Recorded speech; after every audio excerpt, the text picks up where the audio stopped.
5 കാര്യങ്ങൾ തിരക്ക് കൂട്ടുന്നത് നല്ലതാണ്, ഇസ്ലാം പ്രോത്സാഹിപ്പിച്ചതാണ്. ഒന്ന് പറഞ്ഞത് ഇത്ആമു ത്വആം, ഭക്ഷണം കൊടുക്കൽ ആവശ്യമുള്ള സമയത്ത് വൈകിപ്പിക്കരുത്, വിശപ്പ് ഉടനെ മാറ്റണം.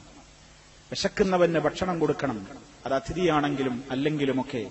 വിശപ്പുണ്ടോ, ഭക്ഷണം കൊടുക്കുന്ന കാര്യത്തിൽ പെട്ടെന്ന് തീരുമാനം, പെട്ടെന്ന് ഭക്ഷിപ്പിക്കണം.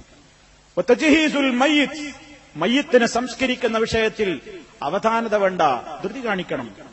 സല്ലല്ലാഹു അലൈഹി വസല്ലം പറഞ്ഞൊരുക, ഒരാൾ മരണം നടന്നാൽ ഉടനെ അദ്ദേഹത്തെ കുളിപ്പിച്ച് കഫൻ ചെയ്ത് നിസ്കരിച്ച് ജനാസ ഉടനെ ഖബറടക്കാനുള്ള ഏർപ്പാടുകൾ ഉടനെ ചെയ്യണം.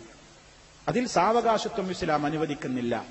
സല്ലല്ലാഹു അലൈഹി വസല്ലം 2 കാരണങ്ങൾ അതിന് പറഞ്ഞു. ഒന്ന്, നിങ്ങൾ ആ ജനാസയും കൊണ്ട് പെട്ടെന്ന് പോയിക്കോ. എന്താ കാരണം?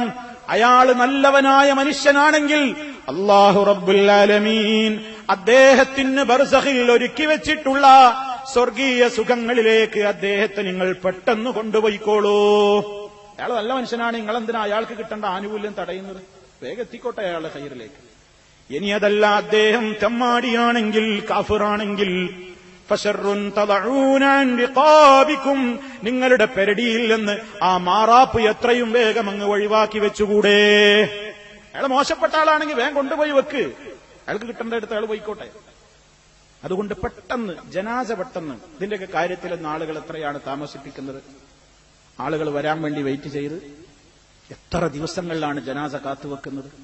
ഇവിടെ മരിച്ചാൽ ജനാസ നാട്ടിലേക്ക് കൊണ്ടുപോകാൻ വേണ്ടിയിട്ട് ആളുകൾ ഒരുപാട് പണം ചെലവഴിക്കുന്നു, അധ്വാനം ചെലവഴിക്കുന്നു, സമയം ചെലവഴിക്കുന്നു, ഒരുപാട് കാര്യങ്ങൾ. ആളുകളൊക്കെ വിചാരിക്കുന്നത് ഇവിടെ മരിച്ചാൽ ജനാസ നാട്ടിലേക്ക് കൊണ്ടുപോകൽ ഒരു വലിയ പുണ്യകർമ്മമാണെന്ന് വരെ ആളുകൾ തെറ്റിദ്ധരിച്ചോ എന്ന് ഞാൻ സംശയിക്കുകയാണ്. ഇസ്ലാമിൽ അതിലൊക്കെ നിയമങ്ങളുണ്ട് സഹോദരന്മാരെ. എവിടെയാണോ മരിച്ചതോ അവിടെ ഖബറടക്കണം, ഉടനെ ഖബറടക്കണം എന്നാണ്, ഉടനെ ഖബറടക്കണം എന്നാണ്.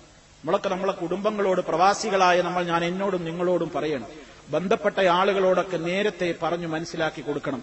ഞാൻ ഇവിടെ വെച്ച്, എനിക്ക് അള്ളാഹു ഇവിടെ വെച്ച് വഫാത്ത് മരണം നിശ്ചയിക്കുകയാണെങ്കിൽ ബന്ധുക്കളോട് അറിയിക്കുക, ദയവായി ജനാസ അങ്ങോട്ട് കൊണ്ടുവരാൻ നിങ്ങൾ വാശി പിടിക്കരുത്, ഇവിടുന്ന് അങ്ങോട്ട് കൊണ്ടുപോകണ്ട, എന്റെ ജനാസ എവിടെയാണോ ഇവിടെ തന്നെ അടക്കണം എന്ന് വസിയത്ത് പറയാൻ താമസം വിനാ നമ്മളൊക്കെ തയ്യാറാവേണ്ടതുണ്ട്. സുഹൃത്തുക്കളെ, അള്ളാഹു നമുക്കൊക്കെ ഈമാനുള്ള അന്ത്യം എവിടെ വെച്ചാണെങ്കിലും വിധിക്കുമാറാകട്ടെ. നമ്മുടെ പരലോകം അള്ളാഹു ഏറ്റവും സന്തോഷത്തിലാക്കി തരുമാറാകട്ടെ. അപ്പൊ സഹോദരങ്ങളെ, തജ്ഹീസുൽ മയ്യിത്ത്, മയ്യിത്തിനെ ഉടനെ തന്നെ സംസ്കരിക്കുക എന്നുള്ളത് അത് വളരെ പെട്ടെന്ന് ചെയ്യേണ്ട ഒരു കാര്യമാണ്. പിന്നൊന്ന് പറഞ്ഞതെന്താണ്? വിവാഹ പ്രായമെത്തിയ ആളുകൾക്ക് ഉടനെ വിവാഹം കഴിപ്പിച്ചു കൊടുക്കണം. അതിൽ താമസം പാടില്ല, പെട്ടെന്ന് ചെയ്യേണ്ട കാര്യങ്ങളാണ്. വിവാഹമൊന്നും പിന്തിക്കാൻ പാടില്ല. അതുപോലെ തന്നെ ഖളാഉദ്ദൈൻ, കടങ്ങളുണ്ടെങ്കിൽ ഉടനെ വീട്ടണം. പിന്നെയാവാ, നാളെയാവാ, 1-ാം തീയതിയാവാ, 25-ാം തീയതിയാവാ, 30-നാവാ എന്നിങ്ങനെ നീട്ടി കൊണ്ടുപോകേണ്ട ദൈൻ വളരെ പ്രധാനമാണ്. ദൈൻ നിന്റെ പരലോകത്തിന്റെ നിത്യശാന്തിയുമായി കണക്ട് ചെയ്യപ്പെട്ട വിഷയമാണത്. ഖബറിൽ നമ്മുടെ അമലുകൾ, നമ്മുടെ പ്രവർത്തനങ്ങൾ നമുക്ക് അള്ളാഹുവിന്റെ അടുക്കൽ സ്വർഗം തടയപ്പെടുന്ന കാര്യമായിട്ട് അവിടെ നിൽക്കുന്നത് ആരാനുള്ള അവകാശങ്ങൾ കൊടുത്തു തീർക്കാറുണ്ടെങ്കിൽ ഉടനെ ആ കാര്യത്തിൽ സ്വത്തോഹരി വെക്കുമ്പോ, മരിച്ചുപോയ ആളുടെ സ്വത്തോഹരി വെക്കുമ്പോ ഇസ്ലാം മുൻഗണന കൊടുത്തത് എന്തിനാണ്? മിൻ ബഅദി വസിയത്തിൻ യൂസി ബിഹാ ഔ ദൈനിൻ, അയാൾ നൽകിയിട്ടുള്ള ജീവിതകാലത്തുള്ള വസിയത്ത്, അതുപോലെ തന്നെ അയാളുടെ പേരിലുള്ള കടബാധ്യതകൾ ഉടനെ തീർത്തിട്ട് വേണം നിങ്ങൾ സ്വത്തോഹരി വെക്കാൻ. അതിനാണ് മുൻഗണന. അതുപോലെ തന്നെ ഇസ്ലാം പറഞ്ഞു വത്തൗബത്തു മിനദ്ദംബി, ഓരോന്നും വിശദീകരിക്കേണ്ടതാണ്, സൂചനകളിൽ മതിയാക്കുകയാണ്. വത്തൗബത്തു മിനദ്ദംബി, പാപങ്ങളിൽ നിന്ന് തൗബ ചെയ്യാൻ ഒരിക്കലും പിന്തിക്കരുത്. ഉടനെ ചെയ്യണം. അത് ഉടനെ ചെയ്യേണ്ടതാണ്. വിശുദ്ധ ഖുർആൻ തൗബയെ പറ്റി പറഞ്ഞിടത്ത് സുമ്മ യതൂബൂന മിൻ ഖരീബ്, ഉടനെ തന്നെ തൗബ ചെയ്യുന്നവർ എന്നാണ് പറഞ്ഞിട്ടുള്ളത്. നീട്ടിവെക്കരുത്. കാരണം നാളെയാവട്ടെ, റമദാൻ വരട്ടെ, അല്ലെങ്കിൽ കുറച്ചുകൂടി കഴിയട്ടെ, അല്ലെങ്കിൽ അടുത്ത ദുൽഹജ്ജിന് ഹജ്ജിന് പോകുമ്പോ മക്ക മദീനയിൽ വെച്ചാവാം എന്നൊന്നും പറഞ്ഞ് തൗബ നീട്ടിവെക്കരുതേ. കാരണം ഞാനും നിങ്ങളും ആ ഡേറ്റിനുണ്ടെന്ന ഓഫർ ആർക്കാണ് ആ ഗ്യാരണ്ടി തരാൻ സാധിക്കുക? കഴിയില്ല. ഉടനെ ചെയ്തോളണം എന്നാണ് ഇസ്ലാം പറയുന്നത്. അങ്ങനെയുള്ള സൽക്കർമ്മങ്ങളുടെ കാര്യത്തിലൊക്കെ ഉടനെ തീരുമാനങ്ങൾ എടുക്കണം.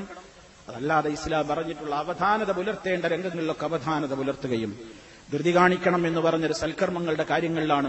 അമ്പിയാക്കന്മാരുടെ ഗുണം പറഞ്ഞു, അവർ ധൃതി കാണിച്ചിരുന്നു. ഇന്നഹും കാനൂ യുസാരിഊന ഫിൽ ഖൈറാത്ത്, നല്ല കാര്യങ്ങൾ ചെയ്യുന്നതിൽ അവർ ധൃതി കാണിക്കുന്നവരായിരുന്നു. നന്മയിൽ നമ്മൾ ധൃതി കാണിക്കുക, മറ്റുള്ള കാര്യങ്ങളിലൊക്കെ അവധാനതപൂർവ്വം പെരുമാറുക. അല്ലാഹു റബ്ബുൽ ആലമീൻ നമുക്ക് ഇസ്ലാമികമായ നിയമങ്ങൾ എല്ലാ രംഗത്തും കാത്തു സൂക്ഷിക്കുവാൻ തൗഫീക്ക് നൽകുമാറാകട്ടെ.